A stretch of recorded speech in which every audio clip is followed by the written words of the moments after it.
은혜를 간절히 사모합시다. 이런 제목으로 같이 은혜를 사모하겠습니다. 사람의 생각은 사람의 생각 이상을 벗어날 수가 없습니다. 그래서 인간이고, 그래서 인간은 언제나 하나님의 도우심을 받고 살아야 할 존재입니다. 저는 저와 여러분이 항상 우리 하나님 아버지의 은혜를 간절히 사모하며 살았으면 좋겠습니다. 제가 이렇게 가만히 보면 우리 생각이라는 것이 얼마나 좁고 미련하기 짝이 없는지 모릅니다. 그래서 언제나 나의 현실을 벗어나지 못해요. 생각도 그렇고 모든 것이 나의 현실을 벗어나지 못하고 항상 그 주위만 맴돌고 있어요. 근데 우리 하나님의 은혜는 한이 없습니다. 우리 하나님의 은혜는 무한합니다. 우리가 상상할 수 없습니다. 갓난아이가 엄마 젖을 사모하듯이 정말 우리가 그런 마음으로 간절히 우리 하나님의 은혜를 사모하면 우리 하나님께서 그 시에, 그 때에 따라서 필요한 은혜를 풍족하게 내려주실 줄로 믿습니다. 은혜를 사모하면 반드시 우리 하나님께서 사모하는 성도들에게 은혜를 부어주신다고 약속하셨습니다. 저는 눕기서를 보면 볼수록 은혜가 넘쳐요. 여러분, 누가 눕기서를 시어머니께 효도하는 책으로 봅니까? 룻이 시어머니 나오미에게 극진히 봉사하고 그 효도해서 하나님의 복을 받았다. 누가 이렇게 이 룻기서를 해석합니까? 정말 어리석은 생각입니다. 여러분, 룻기서의 중심 주제는 은혜를 입은 룻입니다. 그러므로 그 어떤 사람이라 할지라도 우리가 하나님 앞에서, 우리가 하나님 편에 서고 우리 주 예수 그리스도 안에 있으면, 그리고 하나님의 은혜를 사모하고 구하면 우리 하나님께서는 반드시 우리가 상상하지 못하는 큰 은혜, 지금까지 우리가 맛보지 못한 큰 은혜를 하나님께서 부어주십니다. 한없이 불쌍하고 가엾고 고달프고 애로운 사람이 능력 있는 자를 만나 영과 육이 참 평안을 얻는 은혜가 넘치는 말씀이 바로 룻기서이죠. 여러분, 능력 있는 자, 오늘 2장 1절에 그랬습니다. 나오미의 남편 엘리멜렉의 친족으로 유력한 자가 있으니 그의 이름은 보아스더라. 옛날 성경에는 능력 있는 자가 나왔는데 유력한 자, 이 말이 바로 능력 있는 자, 그런 뜻입니다. 영육 간에 누구에게든지 참 평안을 줄 수 있는 그런 사람, 바로 그런 사람이 바로 이 룻을 만나 주셨고 룻을 빼오셨습니다. 우리가 알다시피 정말 룻은 한없이 불쌍한 여인이었죠. 이방 여인인데다가 남편과 결혼했는데 남편이 아이도 갖기 전에 죽었습니다. 그리고 시어머니 나오미를 따라서 남의 나라 한 번도 가보지 못하고 전혀 생소한 곳에 와서 남의 밭에 가서 이삭을 주우며 사는 정말 불쌍한 여인이죠. 그런 룻이 능력 있는 자, 유력한 자 보아스를 만났습니다. 여기서부터 룻이 영과 육이 참 평안을 얻는 길에 들어섭니다. 그날도 여느 날처럼 룻은 남의 밭에서 이삭을 줍고 있는데 이 보아스라는 남자가 나타나서 룻에게 갑자기 호의를 베풀기 시작합니다. 오늘 우리가 읽은 본문의 말씀이 바로 이 보아스가 룻에게 생각지도 않는 은혜의 말씀을 주시지요. 이런 호의를 받은 룻이 보아스에게 이렇게 말합니다. 10절 보면 룻이 엎드려 얼굴을 땅에 대고 절하며 그에게 이르되 나는 이방 여인이거늘 당신이 어찌하여 내게 은혜를 베푸시며 나를 돌보시나이까. 저는 이 기도가, 저는 이 룻이 보아스에게 한 이 말이 우리의 기도라고 생각해요. 정말 우리가 하나님 앞에, 우리가 예수님 앞에, 하나님, 나 같은 사람이 어찌 당신의 이렇게 큰 은혜를 받을 수 있습니까? 어떻게 은혜를 베푸시며 나를 이렇게 돌봐 주시나이까? 이런 기도를 우리가 하나님 앞에 해야 될 줄로 믿습니다. 룻이 어찌 이런 호의를 받으시는 사람입니까? 전혀요. 그런 자격이 없는 여인입니다. 본인이 알기 때문에 얼굴을 땅에 대고 절하는 거예요. 그리고 내가 이방 여인인데 어찌하여 내게 은혜를 베푸십니까? 라고 하지요. 여러분, 그렇습니다. 저와 여러분이 이방 사람이었습니다. 전혀 하나님과는 상관없는 사람이었어요. 우리 하나님께서 저와 여러분에게 이렇게 놀라운 큰 은혜를 베풀어 주신 줄로 믿습니다. 룻은 정말 상상할 수 없는 은혜를 받았어요. 저와 여러분이 룻보다 더 큰 은혜를 받은 줄로 믿습니다. 보아스가 바로 능력 있는 분, 유력한 자, 우리 예수님을 상징적으로 보여주는 말씀이거든요. 보아스는 바로 우리 예수님을 얘기하는 거예요. 룻은 바로 저와 여러분을 얘기하는 거예요. 그래서 이 말씀은 어느 누가 되었던 교회의 머리가 되시는 예수 그리스도 안으로 들어오면 정말 나의 피난처가 되시고 나의 구원주가 되시는 우리 예수님께로 돌아오는 모든 자들에게 우리 하나님께서 정말 상상할 수 없는 은혜를 베풀어 주신다는 말씀입니다. 룻기서를 자세히 보면 우리 하나님 아버지께서 이 룻이라는 이방 여인을 저 이방 땅에서 빼내 오셔요. 그리고 거룩한 예루살렘 성으로 옮겨 심으십니다. 빼내올 때 너무나 가혹한 사건들이 너무 많아요. 시아버지가 죽죠. 남편이 죽죠. 그리고 시동생 둘이가 또 죽죠. 이런 가혹한 일들이 너무너무 많아요. 그것 때문에 결국에는 나오미가 룻과 함께 그 모압 이방 땅에서 예루살렘 거룩한 성 예루살렘으로 옵니다.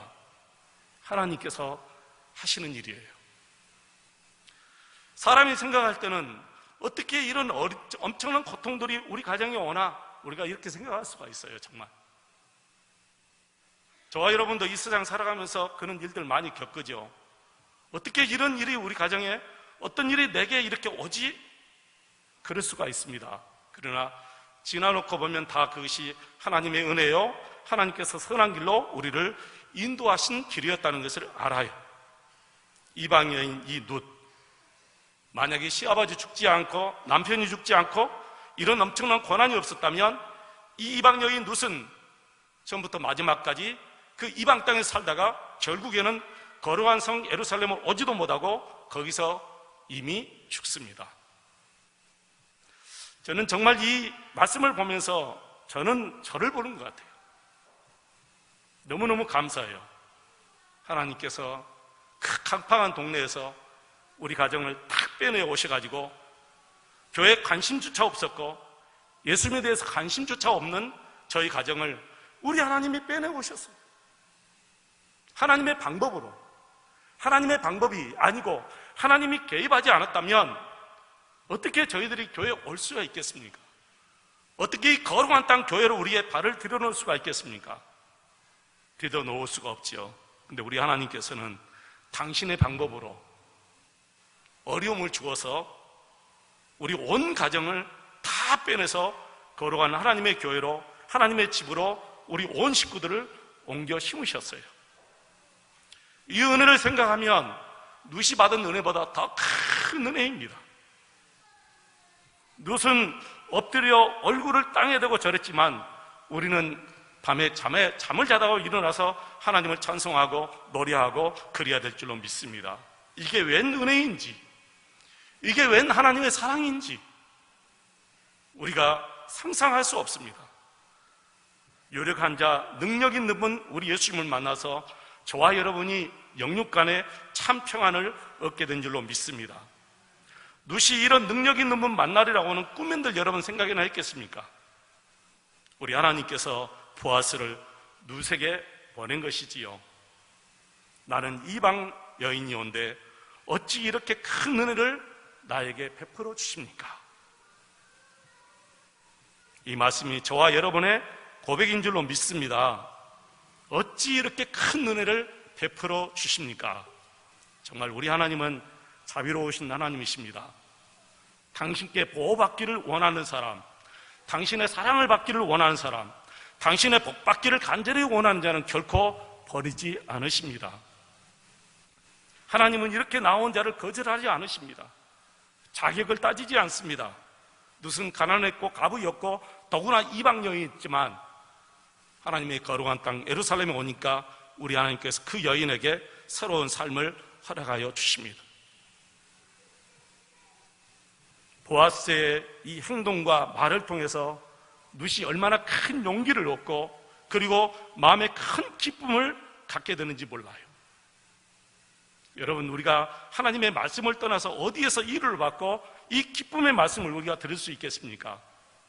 세상 어디 천지를 가서 우리가 이런 엄청난 복의 말씀을 듣고 이 위로의 말씀을 우리가 어디서 들어요? 들을 것이 없습니다. 하나님 앞에 나오고 교회 앞에 나와서야만이 이런 엄청난 말씀을 우리가 듣고 사는 것이지요. 누구도 좋습니다.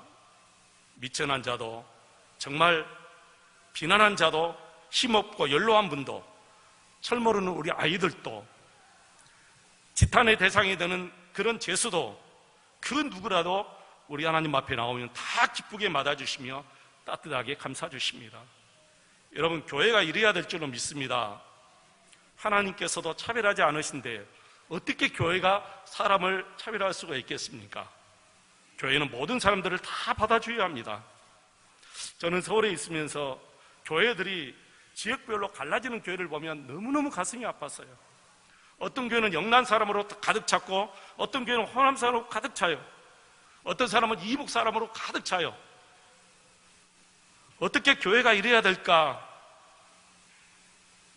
어떤 교회는 잘난 사람들, 어떤 교회는 이렇게 막 큰 자리에 합격한 사람들만 교회 주보에 탁 내가지고 그 사람들 중심으로 교회가 딱 움직여져요. 물론 교회는 좋은 일도 많기 때문에 정말 기쁜 일을 당하고 좋은 일을 당하고 또 합격하고 그러면 다 같이 감고해서 우리 모든 성도들이 기뻐해 주는 것이 당연한 일이에요. 그런데 의외로 교회는 소외된 사람이 참 많아요. 의외도 약한 사람이 많아요. 의외로 사람들 중심에 들어오지 못하고 항상 곁에서만 교회 일어나는 사람이 참 많습니다. 그래서 차라리 잘 나가는 사람들, 합격한 사람들, 또 올라있는 사람들이 자기를 드러내지 않고 오히려 그 사람들을 오히려 우리 위로해주고 그 사람들에게 힘을 주는 그런 교회가 정말 하나님 앞에 더 복된 교회가 아닐까 그런 생각을 합니다.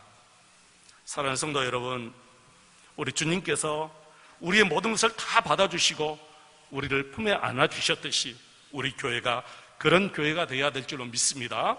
그리고 우리 하나님께서 우리에게 날마다 은혜를 베풀어 주시기 때문에 우리가 은혜를 구하고 살아야 돼요. 은혜는 한 번 구하고 한 번 받고 끝나는 것이 아닙니다. 하나님의 은혜는 계속해서 나오는 것이고 하나님의 은혜는 계속해서 우리가 구하고 살아야 돼요.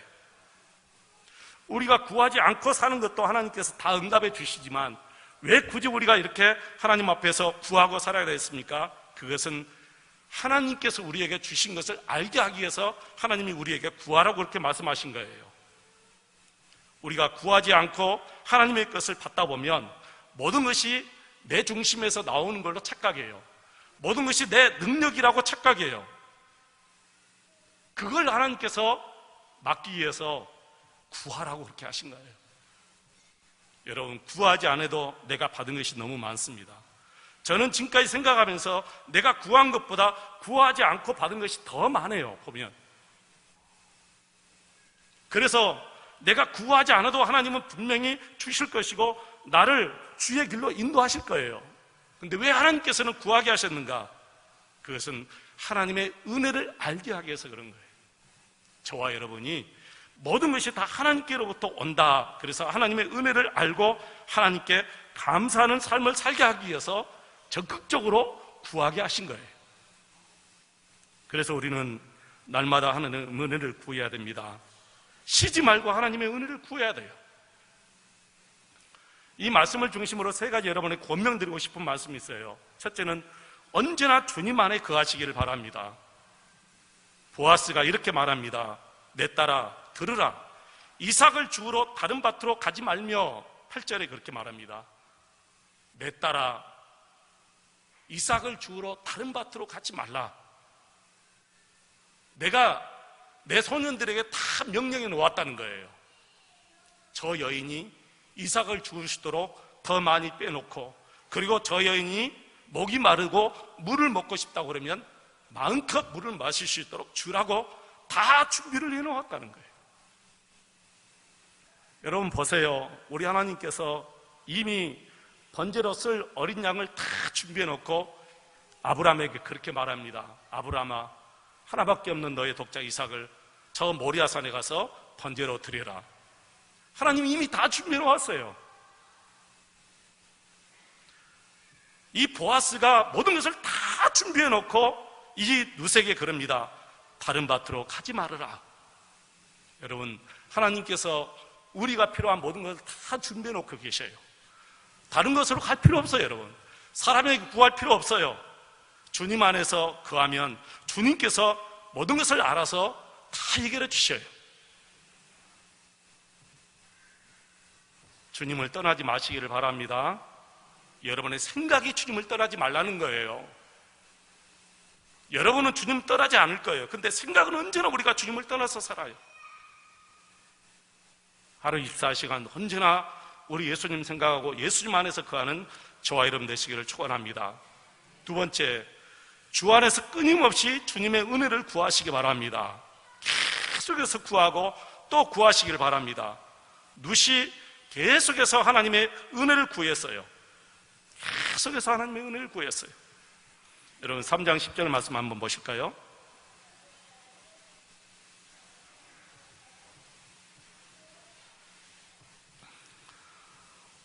(10절) 말씀부터 제가 보겠습니다. 그가 이르되 내 딸아 여호와께서 내게 복 주시기를 원하노라. 내가 가난하건 부하건 젊은 자를 따르지 아니하였으니 내가 베푼 은혜가 처음부터 나중에 더하도다. 그리고 이제 딸아 두려워하지 말라. 내가 내 말대로 내게 다 행하리라. 내가 형통한 여자인 줄을 내가 성읍 백성이 다 아느니라. 아멘. 보세요. 내가 처음 베푼 은혜가 처음보다 나중에 더했다. 그렇게 10절 끝에 말했죠. 여러분, 하나님의 은혜는 처음부터 나중에 계속해서 더 커지고 더 많아져요. 우리가 이 하나님의 은혜를 계속해서 구해야 될 이유입니다. 은혜는, 하나님의 은혜는 샘물처럼 더 풍성하게 쏟아져 나오는구나. 한 번 받고 끝나는 은혜도 아니고, 우리가 한 번 구했다고 하나님이 한 번 주고 끝나는 은혜가 아니라 계속해서 더 풍성한 은혜를 하나님이 준비하고 계시기 때문에 우리는 끊임없이 주님의 은혜를 구하고 살아야 될 줄로 믿습니다. 마지막 세 번째, 낙심하지 마시기 바랍니다. 사람은 스스로 낙심하여 넘어집니다. 누가 그를 넘어지게 해서 넘어진 것이 아니에요. 가만히 보면 스스로 낙심해서 무너지고 스스로 낙심해서 넘어지지, 누가 그 사람에게 낙심을 주어서 넘어지는 것은 아닌 것 같아요. 롯은 이삭 줍는 신세라고 낙심하지 않았습니다. 자기가 갑을 하고 낙심하지 않았습니다. 젊은 여자가 일찍 남편이 없다고 낙심하지 않았어요. 이방 여인하고 낙심하지 않았습니다. 모든 것을 다 인정했어요. 나는 이방 여인이라고 인정했습니다. 나는 젊은 갑을 하고 인정했습니다. 나는 이삭 줍는 여인이라고 인정을 해요. 보아스 앞에 그대로 인정합니다. 사람들은 자신의 부족함을 잘 드러내지 않습니다. 남이 나를 무시할까 그렇게 생각하니까 그렇습니다. 근데 여러분, 그 잘못된 생각이에요. 사람이 나를 무시하는 것은 내가 앞으로 사랑하는 일하고 아무 상관없어요. 주님이 나를 무시하지 않으면 됩니다. 그래서 우리 기독교는 내가 누구냐, 그게 별로 중요하지 않아요. 세상 모든 사람들은 저 사람이 누구냐, 저 사람이 어떤 자리에 위치해 있느냐, 저 사람이 얼마나 많은 재산을 가지고 있느냐, 늘 그렇게 생각해요. 근데 우리 하나님은 너가 누구냐, 그게 별로 중요하게 생각하지 않아요. 우리 기독교는 나와 함께하는 사람이 누구냐, 이게 가장 중요한 거예요. 나와 함께하는 사람이 누구냐, 나는 중요하지 않다는 거예요. 내가 많이 배우고 적게 배우고, 내가 많이 가지고 있고 적게 가지고 있고, 이것은 별로 상관이 없어요. 우리 하나님, 나와 함께하는 그분이 누구냐는 거죠. 나와 함께하고 있는 그분이 누구냐. 여러분과 함께하고 계시는 우리 예수님이 어떤 분입니까? 천지만물을 창조하신 하나님, 죽은 자를 살리신 하나님, 없는 것을 있는 것처럼 부리시는 하나님, 우리의 반석이셔요. 변함없으신 하나님. 나를 향한 하나님의 사랑은 변함이 없이 꾸준합니다. 나는 힘이 없고, 나는 연약하고, 나는 부족하고, 그래서 늘 하나님 생각하는 것이 부족하고 또 죄짓고 살지만은 그래도 여전히 나를 향한 하나님의 사랑은 변함없이 꾸준하다는 사실을 여러분이 꼭 믿으셔야 돼요. 하나님의 신실하심을 꼭 믿으시길 바랍니다. 그래서 사람들 앞에서 내가 부족하다 하는 것 인정하고 사세요. 그래, 나 이렇게 부족해, 나 이런 사람이야. 우리 하나님 앞에서 여러분이 귀하게 여김받으면 되잖아요. 사람들에게 내가 귀하게 여김받았지 못하지만 하나님 앞에서 내가 귀하게 여김받으면 되는 거예요. 그걸로 되는 거예요. 내가 하나님 앞에 귀하게 여김받으면 된다. 여러분은 이미 누처럼 정말 유력하고 능력 있는 보아스 예수 그리스도를 만나신 줄로 믿습니다. 이제 예수 그리스도 안에서 떠나지 마시기 바랍니다. 생각을 떠나지 말아야 된다는 거예요. 생각을 간절히 예수님만 생각하고 나중에 더 큰 은혜를 준비하고 계시는 우리 예수님께 날마다 은혜를 구하시기를 바랍니다. 그리고 낙심하지 마시기를 바랍니다. 항상 낙심하지 마세요. 어떤 이유에서도 낙심하는 자는 길이 없어요. 낙심하는 자는 길이 없어요. 힘들고 어려워도 다시 일어나서 하나님의 은혜를 구하는 자는 반드시 길이 열리지만 스스로 낙심해서 무너진 자는 길이 없어요. 그 사람은 하나님도 어떻게 해줄 수가 없는 거예요. 여러분 스스로가 낙심하지 않고 아무리 힘들고 어려워도 반듯하게 서 있으면 반드시 하나님의 도우심과 하나님의 은혜를 받아요. 제가 요즘에 들은 얘기인데요, 서울에서 제가 섬겼던 고통산교회가 제가 있을 때 400명이었어요. 지금은 엄청나게 커졌죠. 2000명이 넘죠. 교회가 그 당시에 땅을 사고 건축하고 빚이 많았는데 교회에서 성실하게 일하는 사찰 집사님이 한 분 계셨어요. 여러분 교회 사찰하기 얼마나 어렵습니까? 400명이 모이면 눈이 800개예요. 입이 400개예요. 차라리 그런 열심과 그런 봉사로 사회에 나가서 일하면 교회에서 받는 사례비보다 더 많이 받고 일하고 살아갈 수가 있어요. 집사님이 얼마나 성실하게 일을 잘하는지 정말 자기 집을 돌보듯이 그렇게 반들반들하게 교회를 청소를 잘해요. 그때 교회가 너무 어려워서 사례금을 줄 수 없으니까 목사님이 집사님 불러놓고, 집사님 내가 다른 큰 교회 소개시켜 줄 테니까 그 교회에 가서 일하시라고, 그리고 다음에 우리 교회가 크면 다음에 우리 교회 와서 또 한번 봉사해 주시라고. 그러니까 목사님은 너무 미안해서 그렇게 얘기했는데 집사님이 하는 말이, 목사님 하루 세 끼 밥 먹고 살면 되지요. 우리 교회가 항상 이렇게 있겠습니까? 그 말 딱 한마디 하고 목사님도 더 이상 말을 못했대요. 여러분 그러잖아요. 하루 세 끼 밥 먹고 살면 되죠, 목사님. 우리 교회가 항상 이렇게 있겠습니까? 목사님도 그 말 듣고 갔고, 그리고 집사님이 거기서 계속해서 사찰 집사로 그렇게 성실하게 근무했는데 교회가 딱 크니까 목사님이 당회원들 당회 열어서 바로 통과시켜줬어요. 자식이 2명인데 대학 학자금, 대학원까지, 그리고 이 아들 결혼까지 다 교회에서 책임지겠다 하고 당회원들 전체가 다 일사천리로 해줘버린 거예요. 여러분 낙심하지 않으면 반드시 길이 열려져요. 낙심하지 않아요. 여러분 생각해 보세요. 이 집사님이 하루 세 끼 밥 먹고 살면 되죠. 이게 보통 믿음이 아니지요. 정말 하나님의 은혜를 사모하지 않으면 이 말 나오지 못합니다. 아, 목사님 그렇습니까? 그러면 큰 교회 갔다가 봉사하다가 나중에 목사님 불러주시면 또 오겠습니다. 이게 보통 나오는 말이에요. 근데 목사님 하루 세 끼 밥 먹으면 되지요.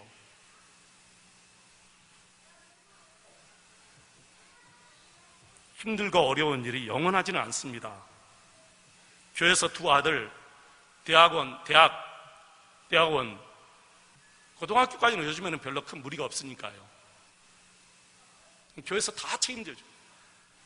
결혼식까지 다 교회에서 목사님 다 책임져줘 그랬어요.